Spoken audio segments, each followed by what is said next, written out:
Hey y'all, it's Austin. I'm out here in Simpsonville today. It's November 2nd, and this is our 6th consecutive week of installing Christmas lights this year. So that gives us about 7 more weeks to go.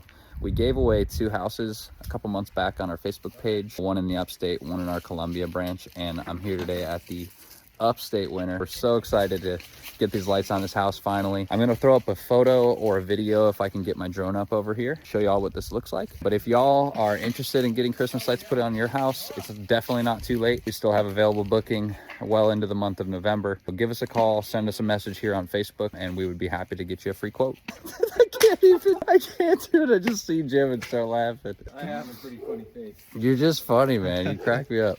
All right, everybody, let's take a look at these Christmas lights.